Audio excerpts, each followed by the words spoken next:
Section 1.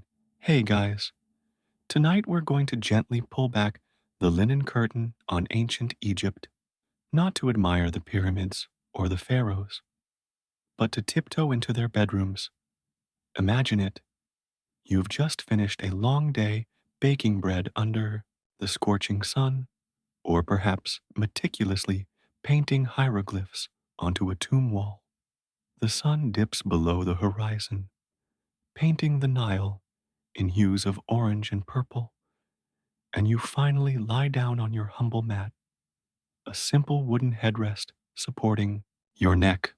But as the desert night cools and the distant sounds of jackals echo, something else might begin to stir. Not a mosquito, not a scurrying beetle, but a chilling presence in your sleep. Tonight, we explore the ancient Egyptians' deepest fears about what lurked in their dreams and the utterly fascinating, sometimes wonderfully bizarre, ways they tried to fight back. You probably won't survive a single night without some peculiar amulet or a whispered spell. So, before you get comfortable, take a moment to like the video and subscribe, but only if you genuinely enjoy what I do here. And if you're up for it, drop a comment with where you're listening from and what time it is for you. It's always fun to see how far these sleepy stories travel. Now, dim the lights, maybe turn on a fan for that soft background hum, and let's ease into tonight's journey together. You close your eyes, the last rays of the setting sun fading behind your eyelids, and you drift. But then, the comforting darkness twists. Suddenly, you're trapped in a vast, echoing labyrinth, or perhaps being chased by a monstrous, shadowy figure with the head of a crocodile and the body of a lion. Classic nightmare fodder, even then. For the ancient Egyptians, dreams weren't just random firings of the subconscious mind after a particularly heavy meal of lentils and onions. Oh no, dreams, especially the bad ones, were often seen as direct messages, or more terrifyingly, direct attacks from the spirit world, from malevolent deities, or from the restless dead. Your peaceful sleep was a vulnerable state, a porous boundary between the familiar world of the living and the chaotic, often dangerous, realm of the afterlife or the underworld. Consider for a moment your modern anxieties about sleep, the inability to switch off, the fear of missing an alarm, perhaps the dreaded Monday morning. Now layer on top of that a pervasive belief that a demon with sharp teeth might decide to visit you in your most defenseless state, whispering terrible prophecies or simply draining your life force. It wasn't just about feeling groggy the next morning. A truly bad dream could portend illness, misfortune, or even death. This wasn't a casual superstition. It was a deeply ingrained part of their worldview, informing daily rituals and magical practices. The very act of sleeping became a spiritual journey, fraught with unseen perils. Every rustle in the dark, every unsettling image conjured by your dreaming mind was a potential sign. Was it a vengeful ghost of someone you'd wronged? Was it a minor demon, merely mischievous or truly malicious, trying to sow discord in your waking life by tormenting your slumber? Or perhaps, more profoundly, was it a warning from the gods, a cryptic message that you needed to decipher quickly before disaster struck? This inherent uncertainty, this constant vigilance, even in unconsciousness, shaped their entire approach to nighttime. It made falling asleep a far more significant and perhaps slightly nerve-wracking endeavor than simply hitting the pillow. They didn't have weighted blankets or white noise apps. They had a profound belief system that required active engagement with the unseen world. And honestly, isn't that just a little more interesting than counting sheep? The omnipresent fear of these nightly intrusions meant that the Egyptians developed an incredibly rich and diverse repertoire of countermeasures. From the moment the sun began to set, certain precautions might be taken. Perhaps a small offering was left out, not just for the friendly household gods, but to placate any less benevolent entities that might be lurking in the shadows, waiting for you to close your eyes. The very air around you, they believed, could be thick with invisible forces, both good and ill. So, creating a sanctuary for sleep wasn't just about physical comfort, it was about spiritual fortification.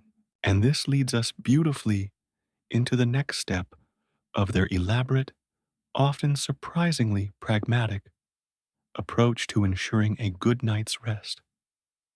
Understanding who exactly was behind these dreaded nocturnal visitations. Because you can't fight what you can't name, can you?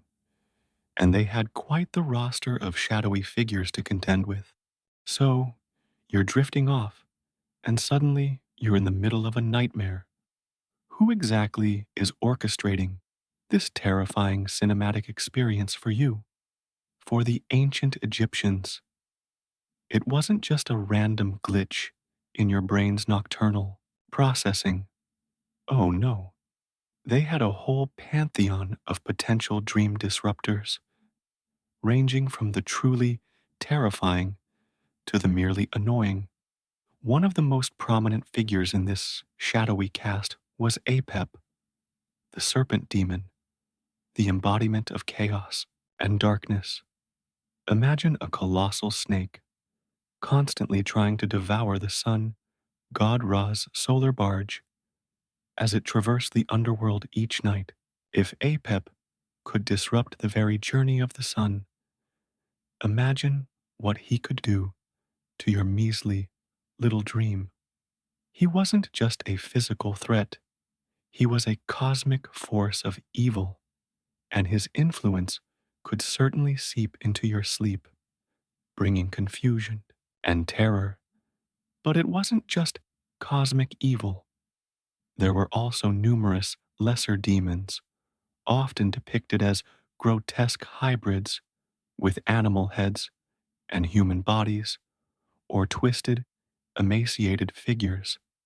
Some were believed to be servants of Apep, while others simply reveled in causing mischief or harm.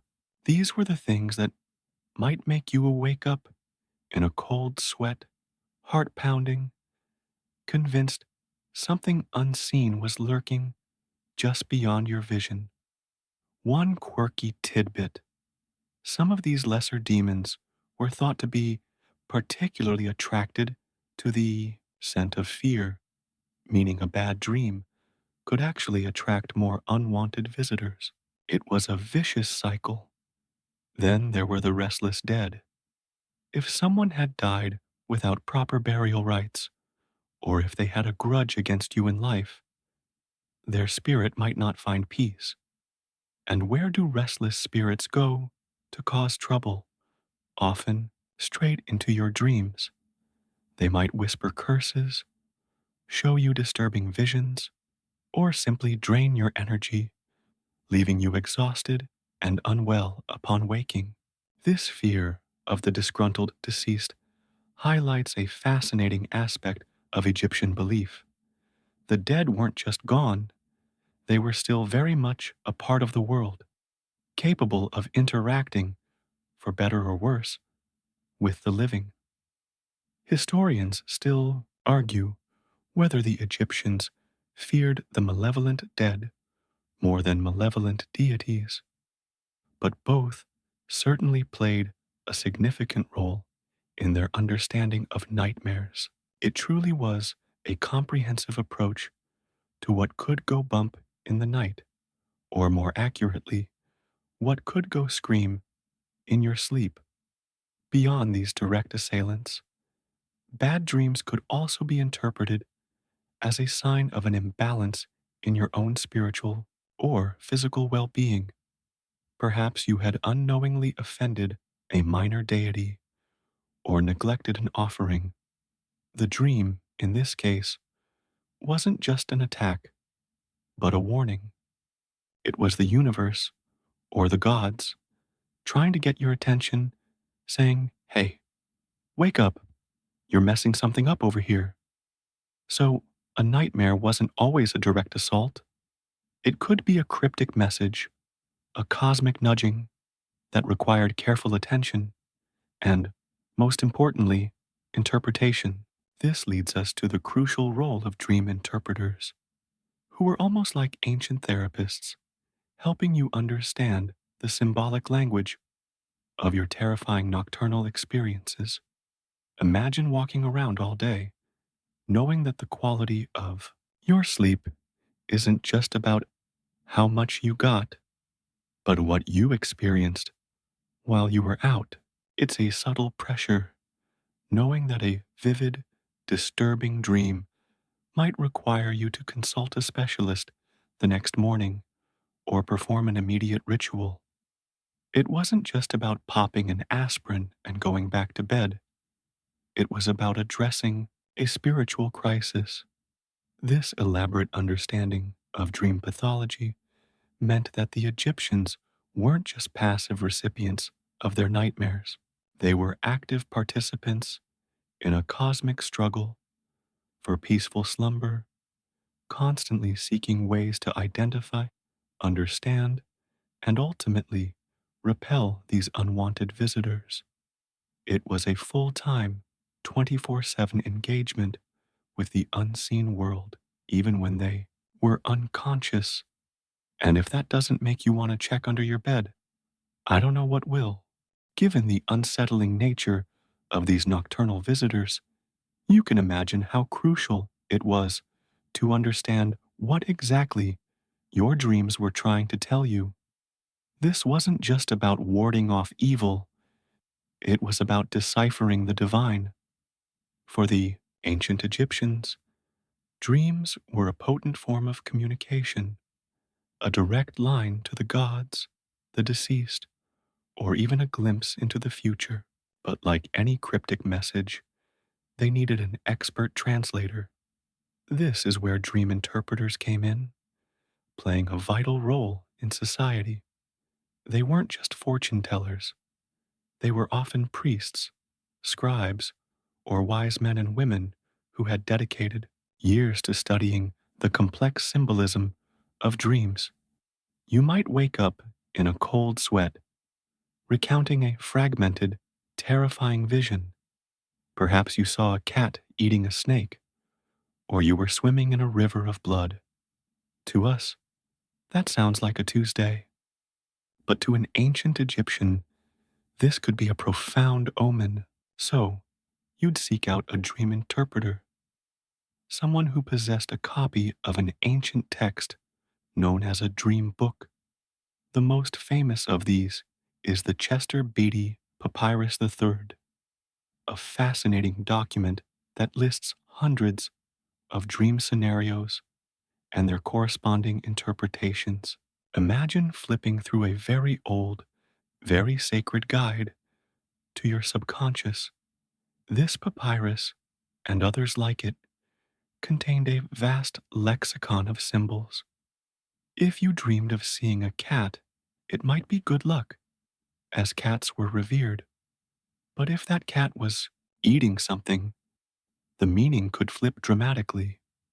Dreaming of beer, for instance, was usually a good omen, signifying joy and prosperity. But dreaming of your own death? That might actually be interpreted as a sign of a long life. It's wonderfully counterintuitive, isn't it? The logic wasn't always direct. It was often based on puns, associations, or the opposite of what appeared on the surface. A bad dream, paradoxically, could sometimes be a good omen, suggesting that the bad thing had happened in the dream and therefore wouldn't happen in real life.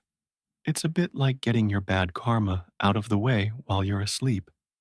These dream books weren't just for nightmares, of course. They interpreted all kinds of dreams, but their guidance was especially crucial for dispelling fear. If your dream interpreter told you that your terrifying vision of a falling sky actually meant a promotion was coming, you'd probably sleep a lot better the next night.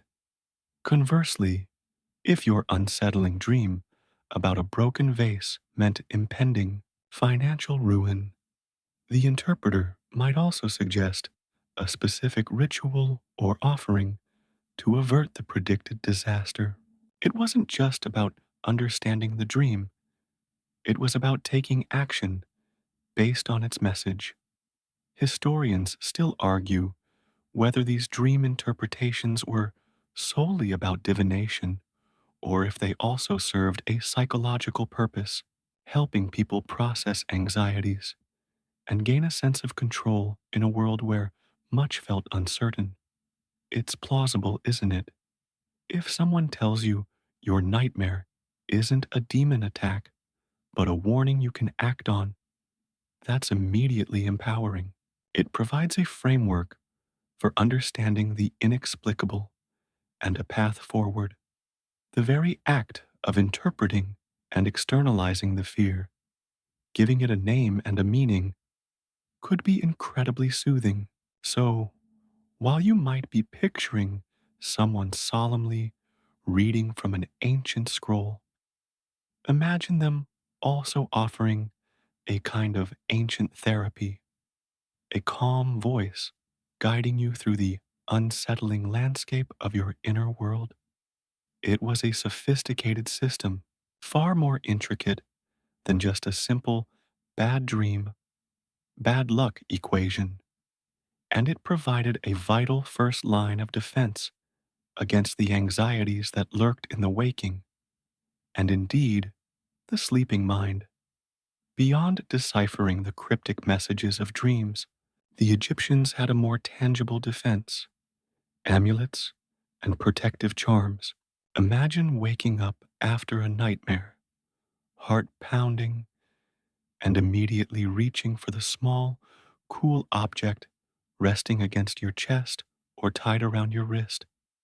These weren't just pretty trinkets, they were miniature fortresses imbued with magical power, designed to deflect malevolent forces before they could even reach your sleeping mind. You'd wear them constantly, a silent plea for protection against the unseen terrors of the night. One of the most ubiquitous and instantly recognizable amulets was the Ankh, the symbol of life itself. Wearing an Ankh was like carrying a little piece of eternal vitality, warding off anything that sought to diminish your life force, including the draining effects of a particularly nasty nightmare. Then there was the Eye of Horus, or the Wadjet Eye, a powerful symbol of protection, royal power, and good health. This was believed to have healing and protective properties, its watchful gaze deterring evil spirits. Imagine it as a tiny, ever vigilant bodyguard, silently staring down any demon foolish enough to approach your slumber.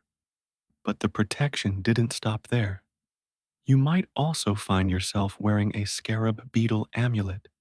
Scarabs were associated with the sun god Khepri, who represented rebirth and the rising sun, pushing the solar disk across the sky.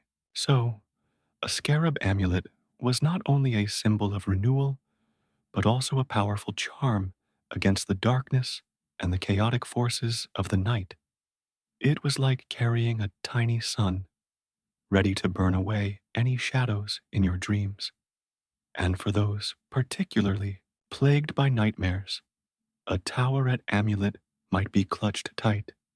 Taweret was a hippopotamus-headed goddess, fierce but benevolent, who protected pregnant women and children.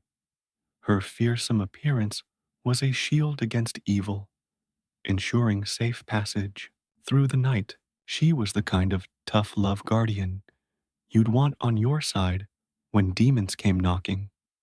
These amulets weren't just worn, they were also often placed within tombs to protect the deceased on their journey through the afterlife, underscoring the belief that the vulnerability of sleep was akin to the vulnerability of death.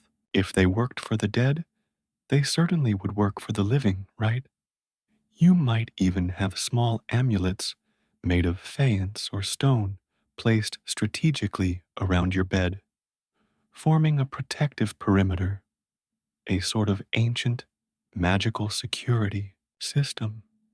Historians still argue whether the effectiveness of these amulets was purely psychological, providing comfort and a sense of agency to the wearer, or if the Egyptians genuinely believed in their intrinsic magical power. It's likely, obvious, bit of both, isn't it?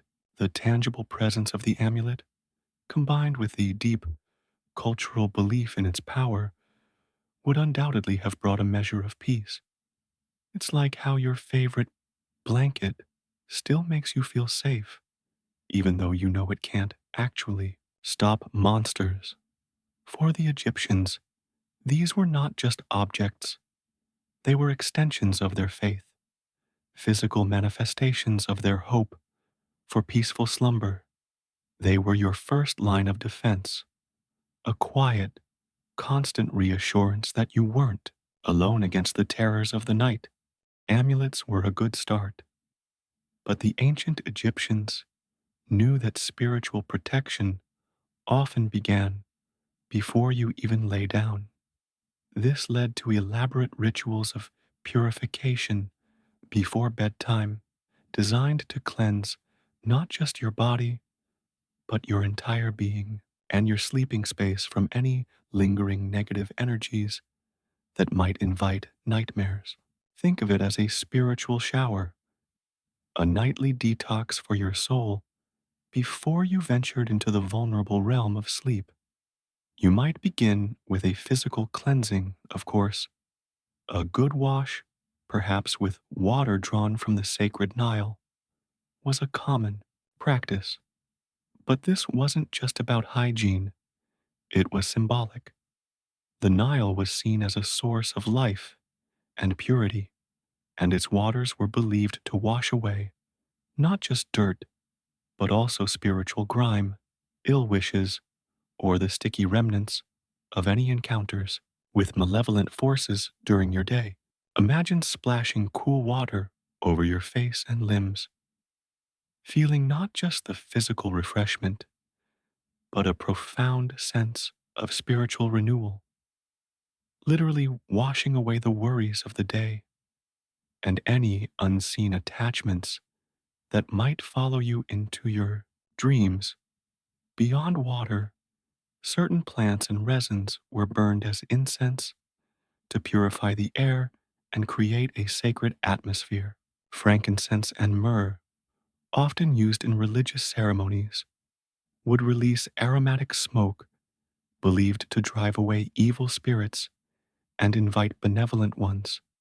Picture the gentle plumes of fragrant smoke curling through your room, a silent, invisible barrier being erected against anything that meant you ill.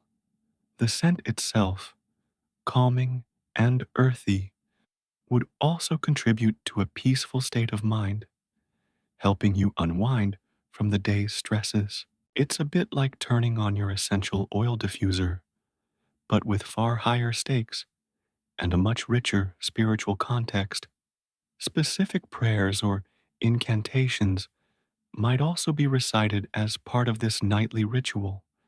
You might whisper words to Isis, the goddess of magic and protection, or to Thoth, the god of wisdom and writing, asking for their guardianship over your sleep. These weren't rote recitations, they were heartfelt appeals, reaffirming your connection to the divine and your intention for a safe night. It was a conscious act of inviting divine protection, actively participating in your own spiritual well being before surrendering to unconsciousness. You were, in essence, setting a spiritual alarm system, ensuring that only good vibes and dreams could enter. The very space you slept in could also be purified.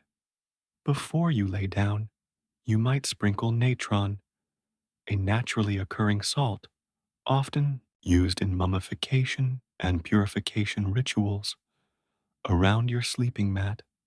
This was believed to absorb negative energy and create a consecrated circle of safety. Historians still argue whether some of these practices were purely ritualistic or if they also had practical benefits, such as acting as insect repellents, but their primary purpose was undeniably spiritual.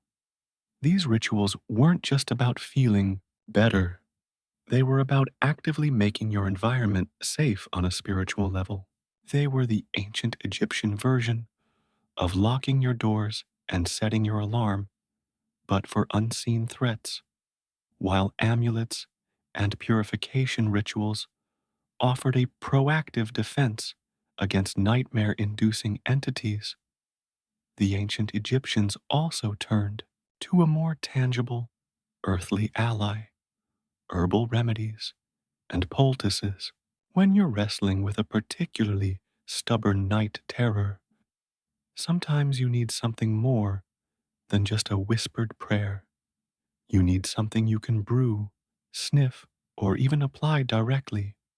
These botanical solutions weren't just about general well being, they were specifically concocted to induce calm, repel evil, or even subtly alter your dream state.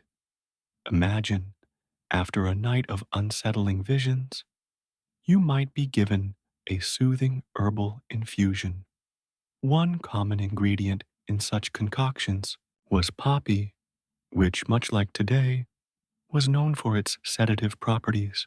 A gentle brew made from poppy could help you drift into a deeper, less disturbed sleep, hopefully bypassing the realm where the nightmare demons lingered.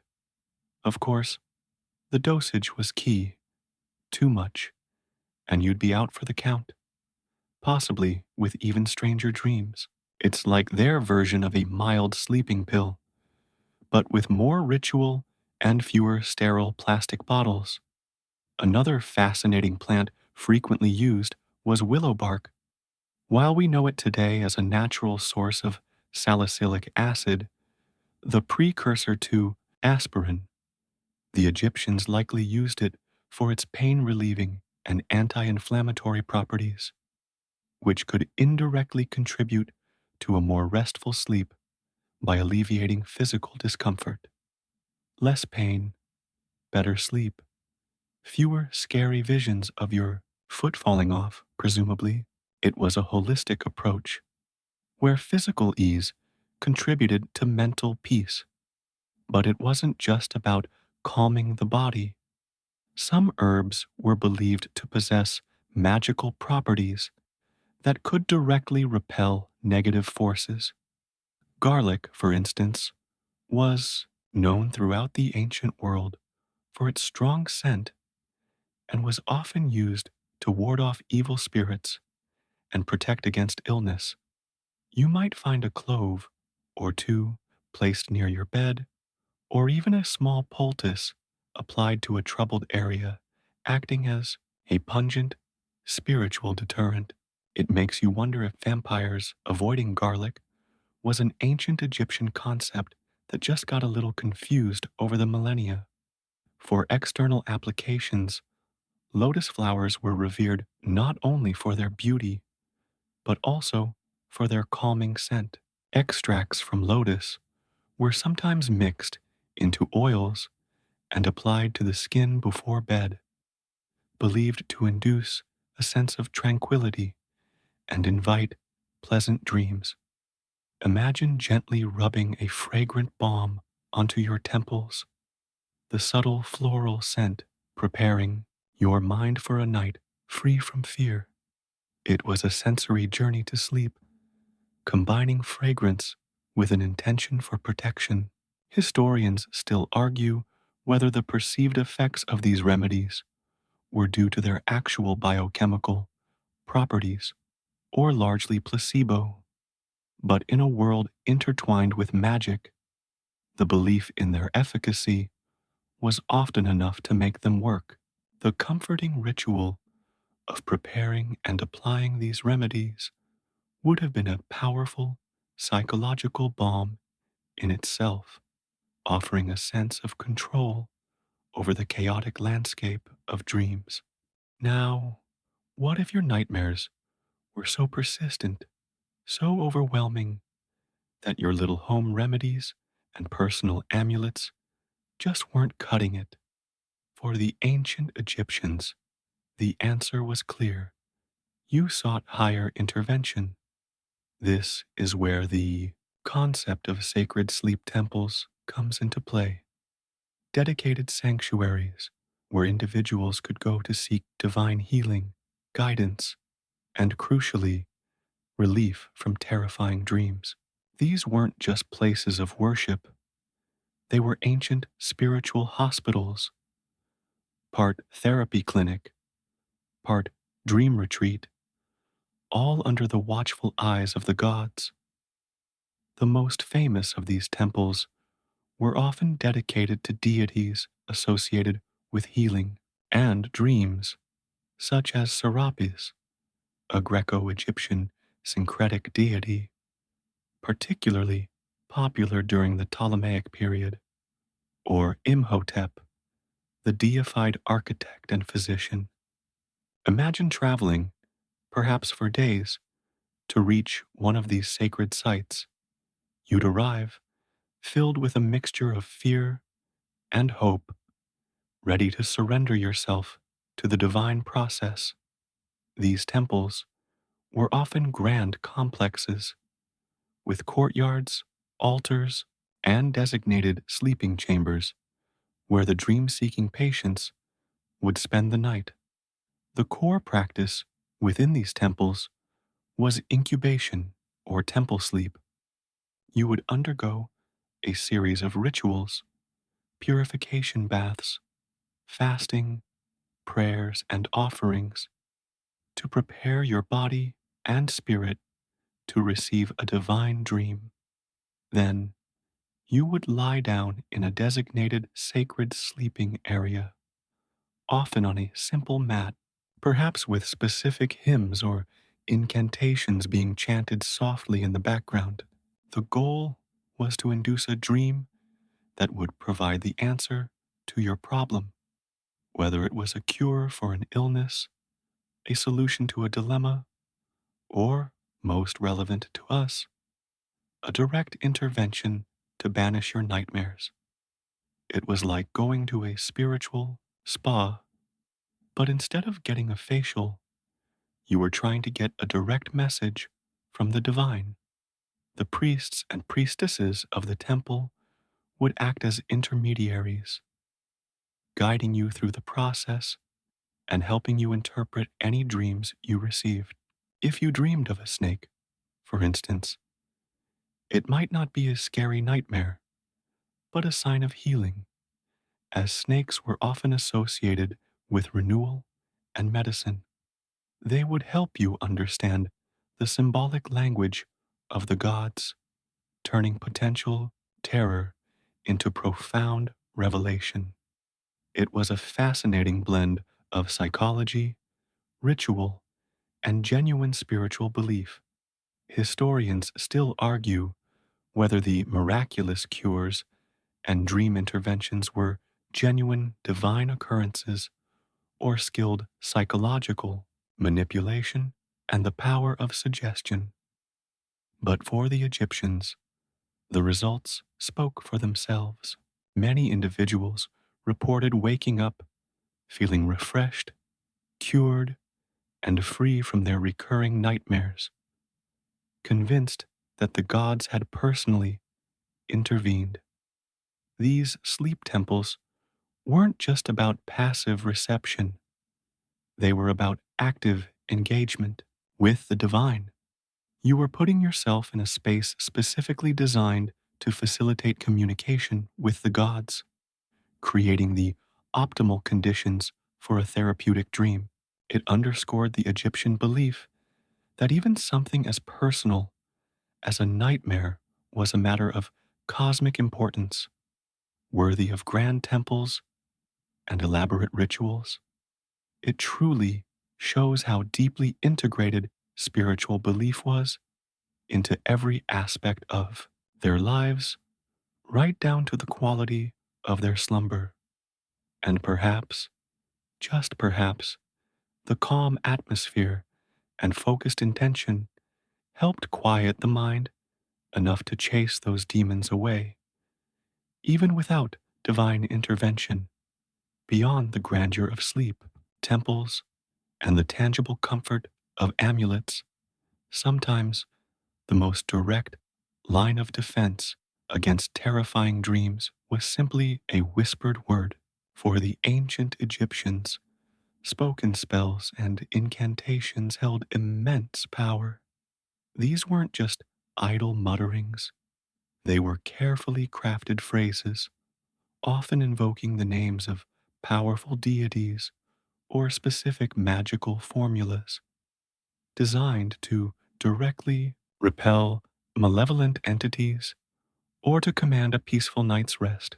Imagine yourself lying on your mat, the darkness pressing in, and softly, yet firmly, reciting words that you believe will create an invisible shield around you. These incantations were often found inscribed on papyrus rolls, tomb walls, or even on small wooden tablets. They varied in complexity, from simple protective blessings to elaborate appeals to the gods, detailing the specific type of protection desired. You might whisper a phrase invoking Bastet, the cat-headed goddess of protection and joy, asking her to ward off any shadowy figures attempting to disturb your sleep. Or perhaps you would call upon Horus, whose powerful eye we discussed earlier, to be ever watchful over your unconscious form. The very act of speaking these words, of giving voice to your intention for peaceful sleep, was believed to imbue them with power.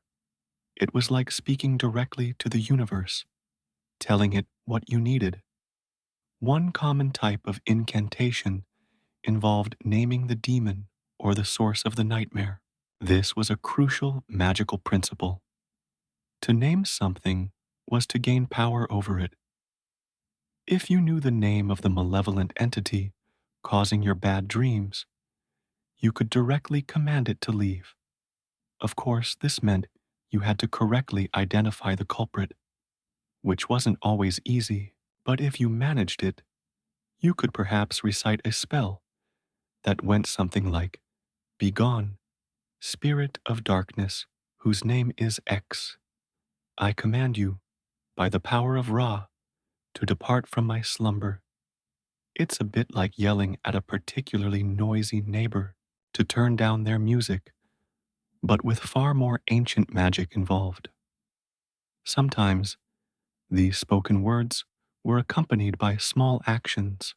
You might make a specific gesture with your hand, or perhaps even spit a tiny amount to ward off evil, a common protective gesture in many ancient cultures.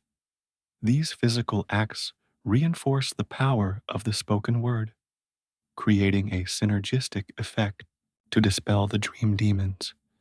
It wasn't just about what you said, it was about the intention, the belief, and the accompanying ritual.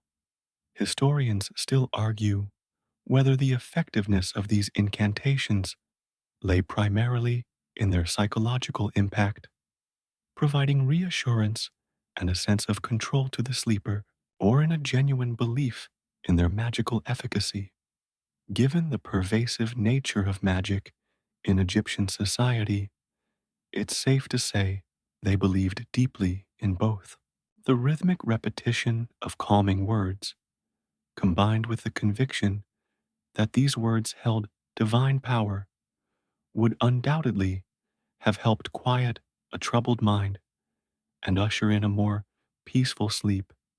It was their personal, ancient lullaby, sung to themselves and the unseen world, ensuring a night free from fear. As you prepared for sleep, the ancient Egyptians didn't just rely on spiritual defenses, they also considered the very objects you slept on or with. This brings us to the fascinating world of dream pillows and headrests, implements designed not just for physical comfort, but for spiritual protection during your most vulnerable hours. Forget your memory foam. These were crafted with intention, meant to deter malevolent dream entities and channel benevolent forces. The most iconic of these is the ancient Egyptian headrest. You've likely seen them in museums, crescent-shaped, wooden, ivory, or stone objects, often beautifully carved. They weren't soft, fluffy pillows as we know them today. Instead, they elevated the head, keeping it cool and protecting intricate hairstyles. But their function went far beyond ergonomics. By lifting your head off the ground, these headrests were believed to isolate you from the dangers lurking below, from creeping snakes, both real and metaphorical, and malevolent spirits that might rise from the earth. Imagine your head resting gently on one, feeling a subtle disconnect from the world, a deliberate elevation into a safer, more sacred space for your dreams. Many headrests were also inscribed with protective symbols or figures. You might find a carving of Bes, the dwarf god, a protective deity known for warding off evil and protecting sleepers, particularly women and children. His often grotesque, comical appearance was thought to frighten away demons, a sort of ancient, friendly gargoyle for your bedside. Or perhaps you'd see images of Taweret, the hippopotamus goddess, standing guard. These were more than just decorations. They were active, magical elements, constantly broadcasting a protective aura around your head. Beyond the headrests, some evidence suggests the use of dream pillows or small bags filled with specific herbs. While less documented than headrests, the idea is that certain aromatic plants, known for their calming properties or for repelling insects, which could certainly disrupt sleep and make you think of nightmares, would be placed near the sleeper.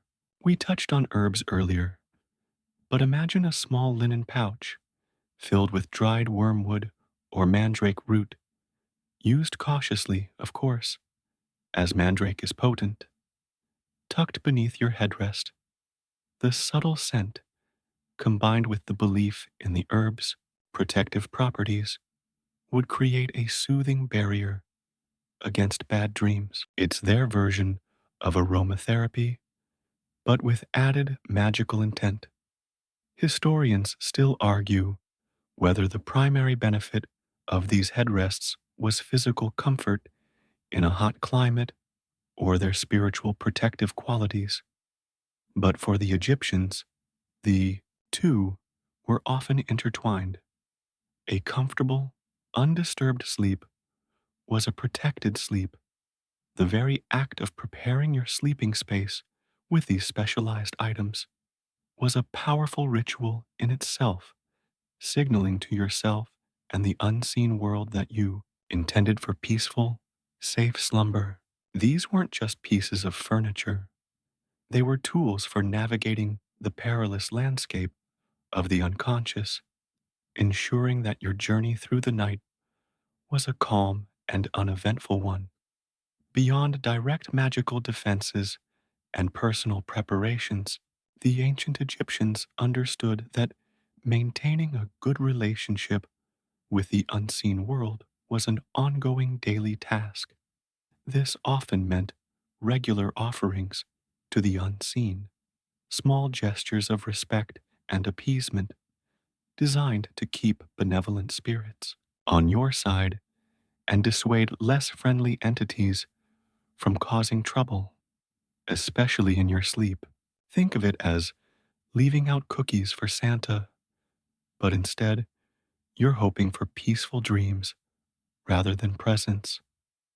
These offerings weren't always grand sacrifices. They could be quite humble, reflecting the daily lives of the people.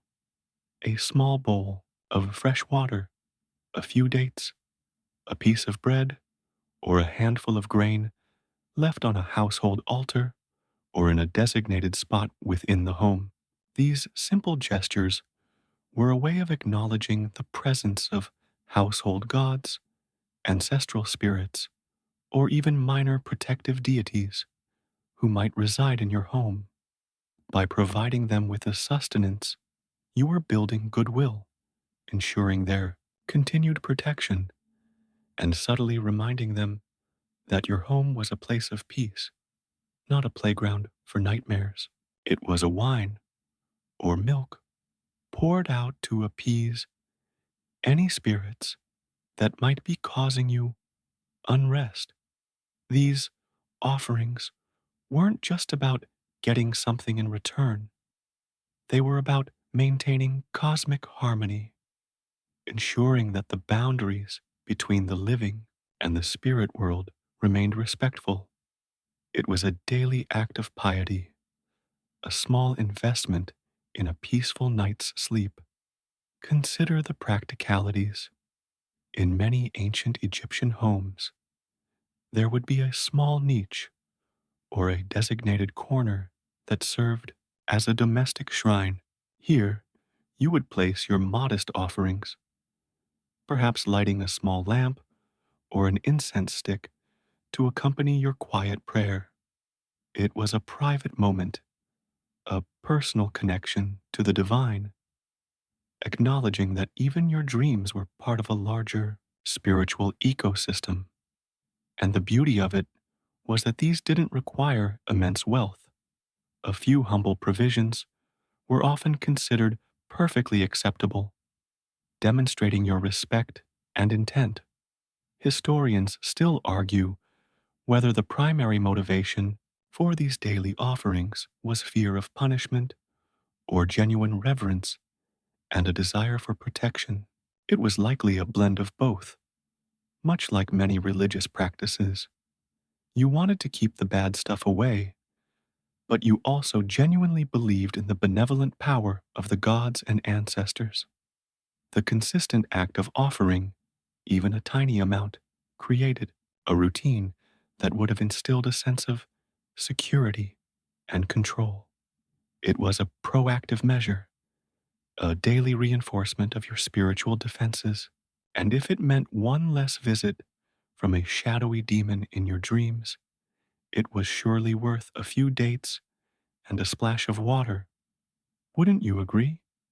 These subtle, ongoing acts of appeasement were a continuous low-level hum of protection, making sure your spiritual ledger remained balanced and your nights remained calm.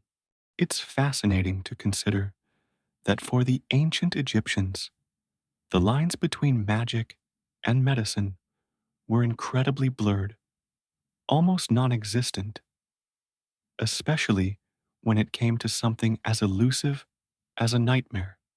You didn't just go to a doctor for a physical ailment or a priest for a spiritual one. Often, The healer was both a practitioner who understood that health encompassed the body, mind, and spirit. When a nightmare plagued you, it was treated not just as a psychological disturbance, but as a potential magical attack or spiritual imbalance, requiring a blend of practical remedies and mystical interventions. Imagine consulting a wise individual, perhaps a scribe of the House of Life or a priest physician, who might first examine your physical symptoms. Are you feverish? Is your digestion off? Because, of course, a truly uncomfortable body makes for uncomfortable sleep. But immediately after, their inquiry would shift to the unseen. What did you dream? Were there any strange occurrences around your home recently? Did you accidentally disrespect a deity? The diagnosis wasn't just about symptoms, it was about the cause, which could be entirely supernatural. This holistic approach meant that a cure for a bad dream might involve a medicinal concoction and a protective amulet, or a soothing herbal bath and a whispered incantation. It was the original integrated health system. One quirky tidbit: some medical papyri actually contain sections that blend medical advice with magical spells. For instance, a remedy for a headache might include instructions for preparing a poultice alongside a specific charm to recite over the affected area. This seamless integration highlights how deeply they believed in the power of words and ritual to influence physical and mental well being. For nightmares, this could mean that a concoction to promote restful sleep might be brewed while invoking the protection of a specific god or applied with a gesture meant to ward off evil. The Eber's Papyrus, one of the oldest and most important medical texts, even contains spells and magical formulas alongside prescriptions for various ailments, underscoring this pervasive belief. Historians still argue whether this blend was a pragmatic approach born of limited scientific understanding or a profound philosophical conviction that the material and immaterial worlds were inseparable. It's hard to say from our modern perspective, but it's clear that for the Egyptians, ignoring the magical dimension of an illness or a nightmare would have been considered negligent. You wouldn't just treat the headache, you'd also deal with the demon that might have caused it. It was about covering all your bases, ensuring that no potential source of distress, physical or spiritual, was left unaddressed. So, when you sought help for those terrifying dreams, you weren't just getting a prescription, you were getting a full service magical medical consultation tailored to keep both your body and your dreams safe from harm. While adults had their array of charms and rituals, the ancient Egyptians recognized that children's night terrors presented a unique and particularly vulnerable challenge. A child, after all, is far more susceptible to the unseen forces and frightening images that might plague the night. Protecting the young was paramount. So specific, often tender, measures were taken to ensure their peaceful slumber and ward off the monsters lurking in their dreams. Imagine a small Egyptian child, perhaps just woken from a particularly vivid nightmare, crying for their mother or father. The response wouldn't be a modern day, "it was just a dream." Instead, it would be a series of soothing rituals and protective actions designed to literally chase away the bad things.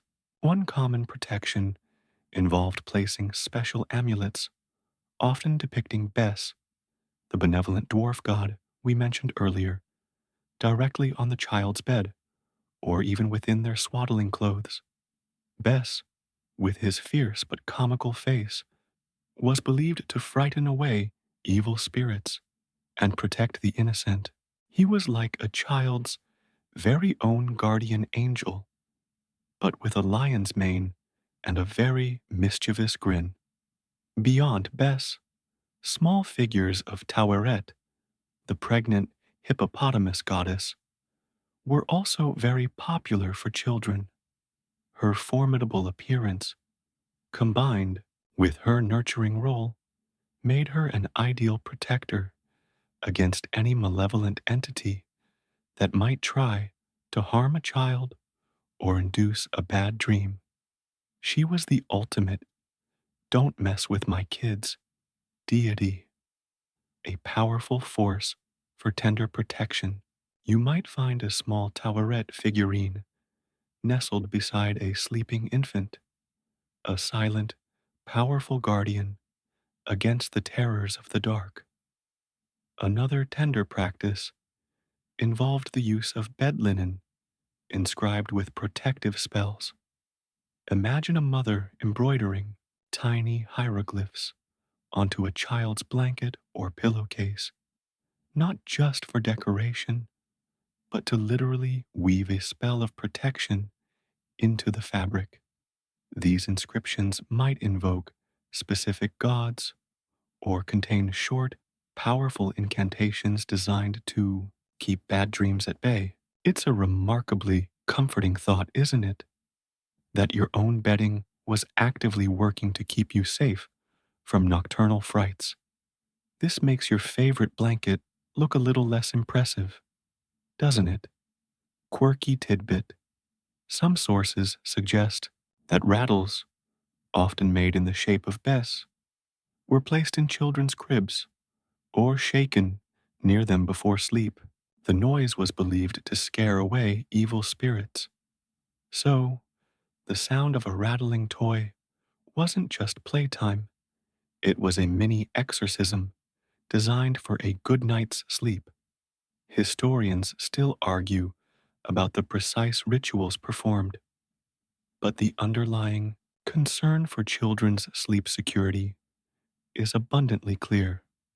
These practices underscore a deep cultural understanding of childhood vulnerability and a profound commitment to protecting the youngest members of their society from both seen and unseen dangers, especially during their most vulnerable time of sleep. For the ancient Egyptians, the experience of dreaming wasn't confined to this life. It flowed seamlessly into their profound beliefs about the afterlife dreamscape. The journey into the Duat, the Egyptian underworld, was seen as a continuation of life, fraught with its own dangers and opportunities, much like the nightly venture into the dream world. A bad dream, therefore, could be seen as a chilling preview, a glimpse into the potential horrors awaiting you after death, making the need for protection all the more urgent. Imagine yourself passing from life to death, traversing a landscape filled with both terrifying demons and benevolent deities, just as you might encounter them in a vivid, unsettling dream. The spells and amulets that protected you in your sleep were often the very same ones placed in your tomb, designed to safeguard your soul on its perilous journey. The Book of the Dead, a collection of spells and prayers, was essentially a survival guide for the afterlife, filled with incantations to ward off monstrous guardians and navigate treacherous pathways. These were, in a way, the ultimate dream interpretation manuals, preparing you for the most important dream of all, the journey to eternity. One mainstream historical fact: the Egyptian concept of the afterlife was incredibly detailed and vivid. almost like a permanent dream state. The deceased had to navigate rivers of fire, pass through guarded gates, and answer riddles posed by terrifying entities. A bad dream in life, featuring a monstrous serpent or a shadowy figure, could be a very real training exercise for what your soul might encounter after death. It made the nightly struggle against nightmares feel incredibly significant. A test run for your ultimate destiny, a quirky tidbit. Some funerary practices involved placing dream figures or small wooden models of protective deities within the tomb, almost like silent guardians, ensuring the deceased's eternal slumber was undisturbed. These weren't just for decoration, they were active magical elements, ensuring the peaceful dream of the afterlife continued without interruption from malevolent forces. Historians still argue whether the vivid imagery of the afterlife was derived from their dream experiences or if their dreams were shaped by their eschatological beliefs. But the interconnectedness is undeniable. The struggle for a peaceful night's sleep was not just for the here and now, it was training for eternity, a preparation for the ultimate journey of the soul through the vast and often perilous dreamscape of the duat. While the focus tonight has been on the chilling aspect of nightmares, it's important to remember that dreams for the ancient Egyptians weren't always portents of doom. In fact, dreaming of the gods was considered a profoundly significant and often positive experience. These were not nightmares, but rather divine visitations, offering guidance, healing, or even blessings. It was like getting a direct message from the spiritual world, one that brought comfort and direction rather than fear. Imagine, after all your rituals and precautions, you finally drift into a deep, peaceful sleep, and there, in your mind's eye, appears the luminous form of Ra, the sun god, perhaps offering a word of encouragement, or Hathor, the goddess of joy and love, smiling serenely.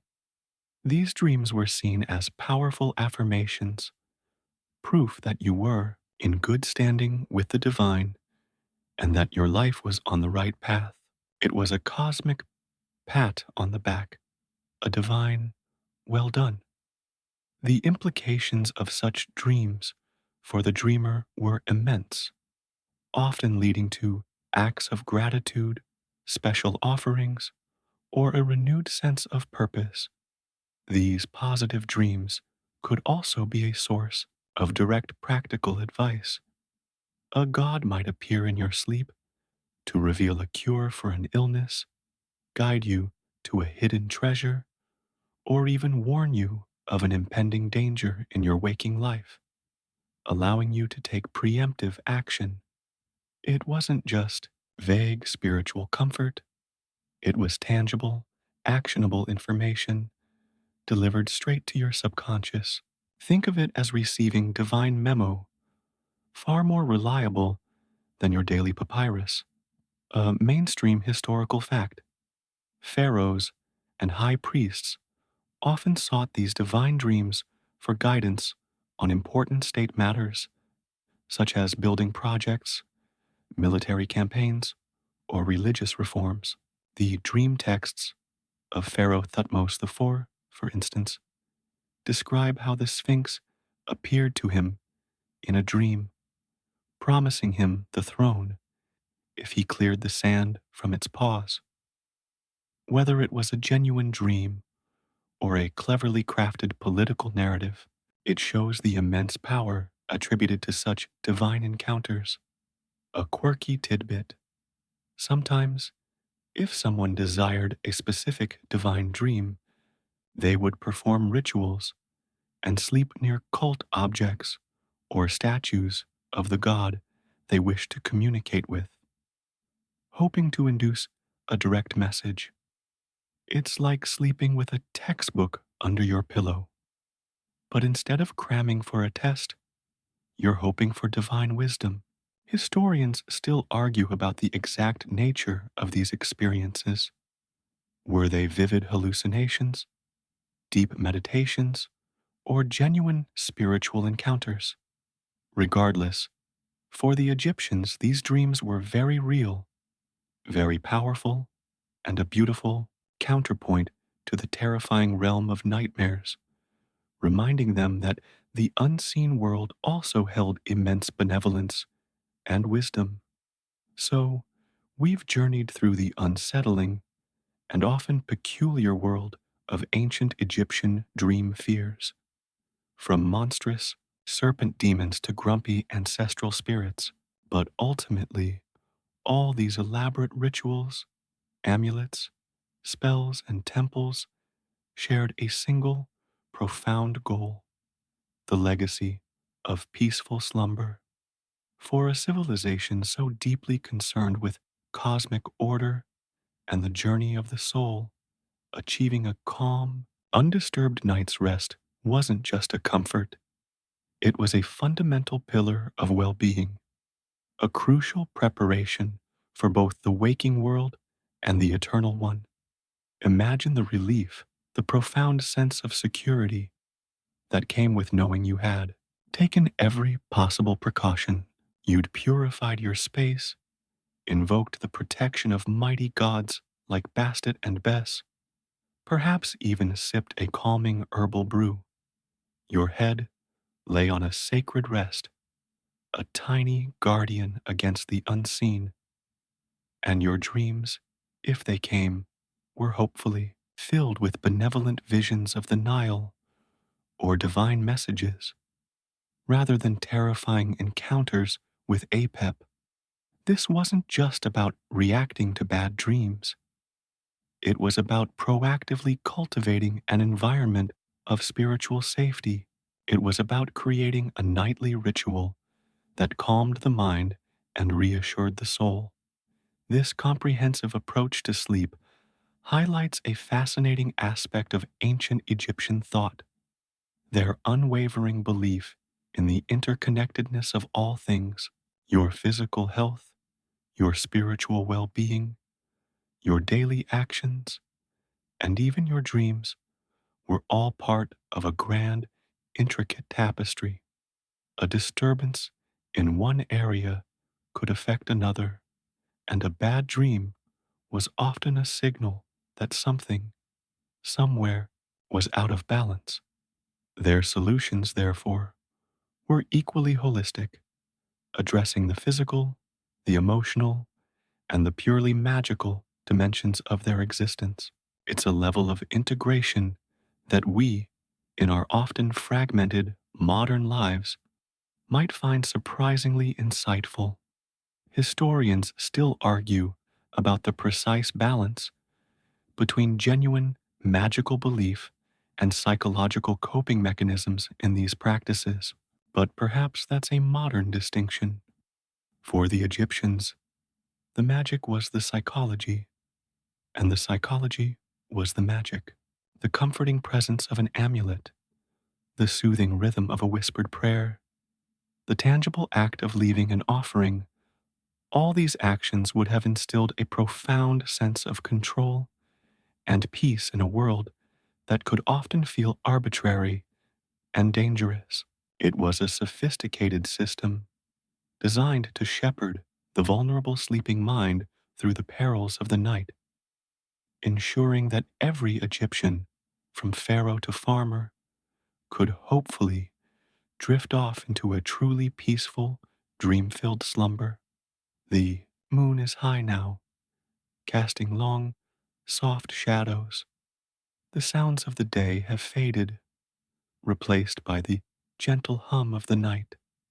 As you lie here, perhaps you feel a faint echo of that ancient Egyptian longing for quiet, unbroken rest. No demons, no restless spirits, just the gentle drift into unconsciousness.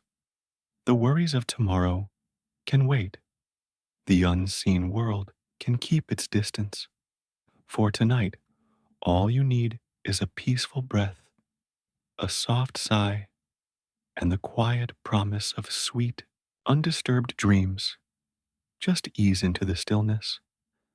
Let your thoughts soften like sand settling in the quiet current of the Nile.